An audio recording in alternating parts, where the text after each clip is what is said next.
दोस्तों आपके सामने अब जो पहला लेक्चर हमारा क्लास 12th का हो गया था, उस लेक्चर के बाद पाठ में वैद्युत आवेश तथा वैद्युत क्षेत्र पाठ में दूसरा लेक्चर जो है, जो हमने उस वीडियो में करा दिया था, उससे आगे का पोर्शन जो है वो अब हम पढ़ेंगे, यहाँ पे देखेंगे। तो हमने आपको आवेश के गुण करा दिए थे। अब आवेश के गुण के बाद एक और उसका गुण होता है आवेश का, तो बात करेंगे यहाँ पे वैद्युत आवेश का मात्रक। वैद्युत आवेश का मात्रक देखेंगे हम किस तरीके से निकालेंगे। तो हमें सूत्र पता है कि वैद्युत आवेश बराबर होता है वैद्युत आवेश बराबर होता है विद्युत धारा इनटू समय। तो इसी से हम वैद्युत आवेश के मात्रक को निकालेंगे। देखो, तो विद्युत धारा का मात्रक हमें पता है क्या होता है, एम्पियर होता है, और समय का मात्रक सेकंड होता है। तो विद्युत आवेश का मात्रक जो है वो आपके सामने लिखा हुआ है,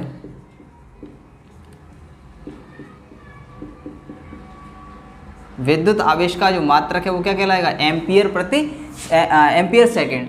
एम्पियर सेकंड जिसे हम क्या कहते हैं, जिसे हम कूलाम भी कहते हैं, जिसे हम कूलाम कहते हैं। तो सीधी सीधी बात, आपको वैद्युत आवेश का मात्रक समझ में आ चुका होगा अच्छी तरीके से, किस तरीके से निकाला गया कि वैद्युत आवेश बराबर होता है विद्युत धारा इनटू समय, और वैद्युत आवेश का मात्रक एम्पियर, विद्युत धारा का मात्रक एम्पियर होता है, तो समय का मात्रक सेकंड, और एम्पियर इनटू सेकंड जिसे हम कूलाम कहते हैं। बात क्लियरली समझ में आ गई होगी अच्छी तरीके से। ठीक है, आगे हम बात करेंगे कि ये कूलाम होता क्या है। तो देखेंगे, इधर बात करेंगे हम एक कूलाम की। तो एक कूलाम बहुत सिंपल सी परिभाषा बनाएंगे, परिभाषा हमको बनानी पड़ेगी। तो विद्युत धारा बराबर होता है, विद्युत धारा बराबर होता है, नहीं, वैद्युत आवेश बराबर, वैद्युत आवेश बराबर होता है विद्युत धारा इनटू समय। तो आगे विद्युत धारा 1 एम्पियर ले लें हम, और समय को 1 सेकंड लेके चलें। यदि किसी भी चालक से 1 एम्पियर विद्युत धारा 1 सेकंड तक प्रवाहित हो, तो उसमें आवेश का मान, उस चालक में आवेश का मान कितना आएगा, 1 कूलाम। अर्थात किसी चालक में 1 एम्पियर की धारा अगर 1 सेकंड तक प्रवाहित की जाए, तो उस चालक में आवेश का मान 1 कूलाम होता है। बात बहुत अच्छी तरीके से समझ में आ गई होगी आपको, क्या कि किसी चालक में से 1 एम्पियर की विद्युत धारा 1 सेकंड तक प्रवाहित हो, तो उस चालक में आवेश का मान 1 कूलाम होता है। बात क्लियरली समझ में आ रही है? ठीक, तो आगे बात करेंगे हम 1 एम्पियर की। तो 1 एम्पियर क्या होता है? 1 एम्पियर विद्युत धारा वह धारा है जो निर्वात में 1 मीटर की दूरी पर रखे 2 सीधे, लंबे और समांतर तारों में उनकी प्रवाहित होने पर उनकी प्रति मीटर लंबाई पर 2 × 10⁻⁷ न्यूटन का बल आरोपित करती है। तो हम यहाँ पे परिभाषा आपके सामने लिख रहे हैं अभी, तो आप समझ लेंगे इसको और ध्यान देंगे इस पर। ठीक है, ये एम्पियर की परिभाषा बहुत ज़्यादा इंपॉर्टेंट होती है और इसको ध्यान देना है, जरा बहुत ध्यान से देखेंगे तो आपको समझ में भी आ जाएगी। तो क्या होता है कि 1 एम्पियर विद्युत धारा वह धारा है जो निर्वात में स्थित 2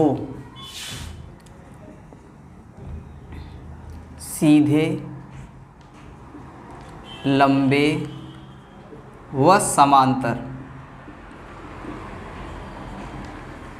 जो निर्वात में परस्पर 1 मीटर की दूरी पर, ठीक है, निर्वात में परस्पर 1 मीटर की दूरी पर स्थित सीधे, लंबे व समांतर तारों में प्रवाहित करने पर उनकी प्रति मीटर लंबाई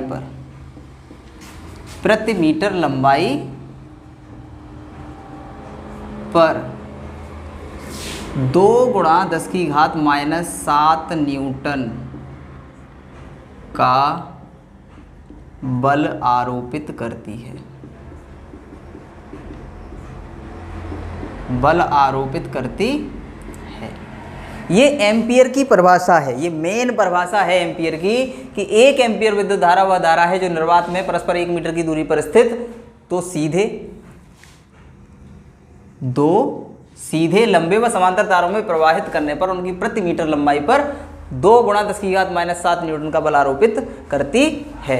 ये बात अब अच्छी तरीके से समझ में आ रही है आपको, ठीक है, अच्छी तरीके से समझ में आ गई। 1 एम्पियर विद्युत धारा वह धारा है जो निर्वात में परस्पर 1 मीटर की दूरी पर स्थित 2 सीधे, लंबे व समांतर तारों में प्रवाहित होने पर उनकी प्रति मीटर लंबाई पर 2 × 10⁻⁷ न्यूटन का बल आरोपित करती है। ठीक है, आगे हम बात करेंगे कूलाम का नियम। कूलाम का नियम क्या होता है? सन 1785 ईस्वी में फ्रांसीसी वैज्ञानिक हुए कूलाम। तो उन्होंने आवेशित कणों के बीच बल, लगने वाले बल के संबंध में एक नियम प्रतिपादित किया था। उस नियम को हम कूलाम का नियम कहते हैं। ठीक है, 2 आवेशित कणों के बीच लगने वाले बल के संबंध में एक नियम प्रतिपादित किया था, जिसको हम कूलाम का नियम कहते हैं। अब देखते हैं ये होता क्या है। ठीक है, अब ये देखते हैं कि ये होता क्या है। तो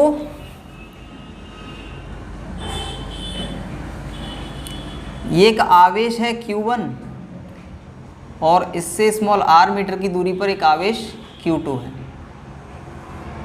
और इन दोनों के बीच की दूरी कितनी है? Small r। एक आवेश Q1 है और दूसरा आवेश Q2 है। 2 स्थिर बिंदु आवेश हैं और इनके बीच की दूरी कितनी है? Small r। तो कूलाम का नियम बहुत सरल है कि 2 स्थिर बिंदु आवेशों के मध्य, 2 स्थिर बिंदु आवेशों के मध्य लगने वाला आकर्षण या प्रतिकर्षण, आकर्षण या प्रतिकर्षण बल उन दोनों आवेशों की मात्राओं के गुणनफल के अनुक्रमानुपाती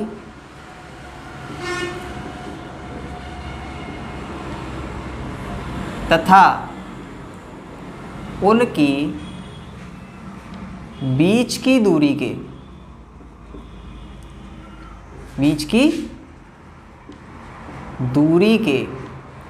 तथा उनकी बीच की दूरी के वर्ग के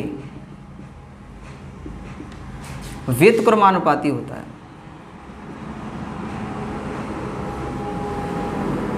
व्युत्क्रमानुपाती होता है। तो बहुत अच्छी डेफिनेशन है।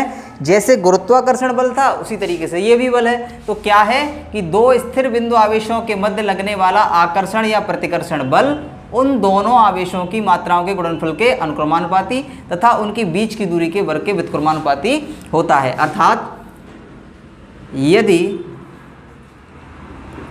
2 स्थिर बिंदु आवेश क्रमशः Q1 व Q2 तथा दोनों आवेशों के बीच की दूरी, दोनों आवेशों के बीच की दूरी स्मॉल r हो तो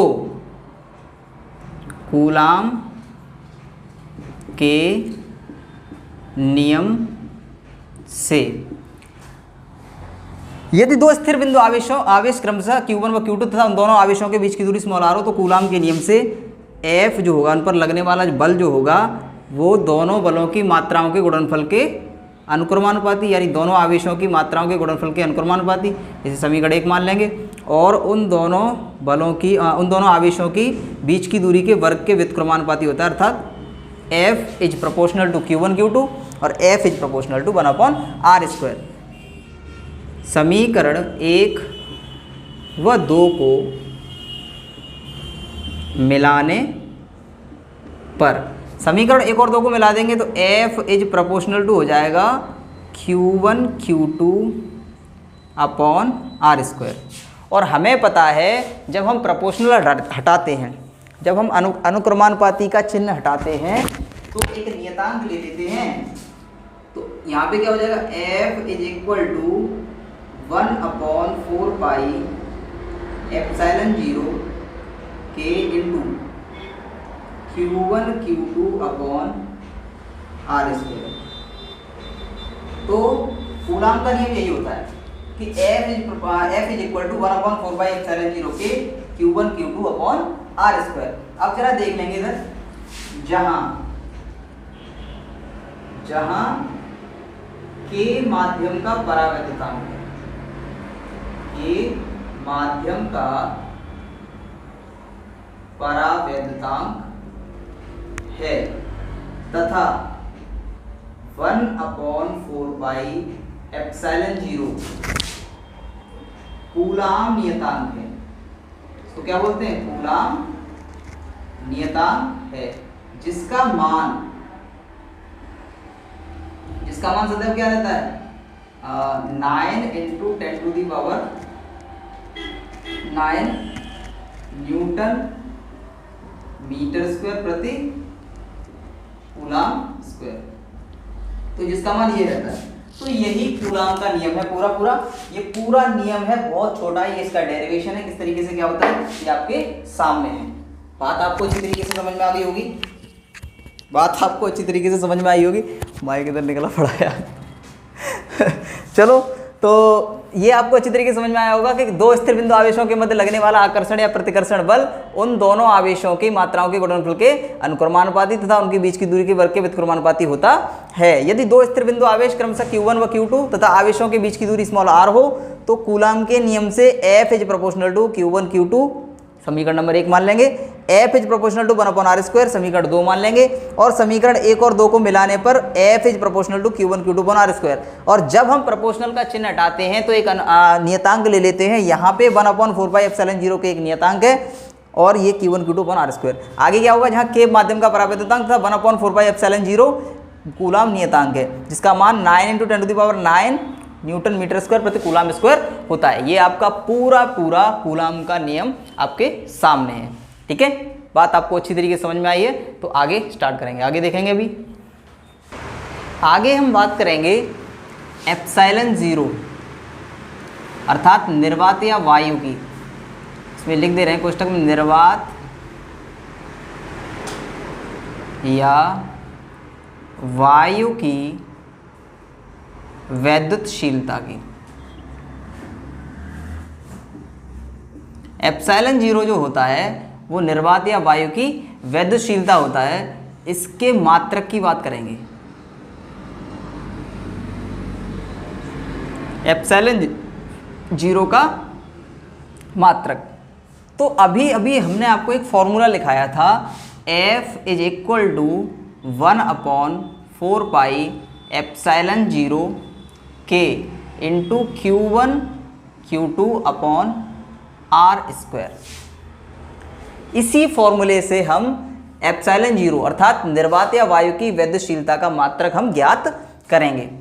तो यहाँ से क्या हो जाएगा, अगर हम एप्सिलॉन जीरो का मान निकालें, एप्सिलॉन जीरो का वैल्यू निकालें यहाँ से, तो एप्सिलॉन जीरो पहुँच जाएगा यहाँ भाग में, इधर जाकर गुणा में हो जाएगा, और ये गुणा में है बल इसके साथ गुणा में आ जाएगा, तो ये किधर आ जाएगा भाग में। तो हम लिख सकते हैं यहाँ पे एप्सिलॉन जीरो इक्वल टू हो जाएगा हमारा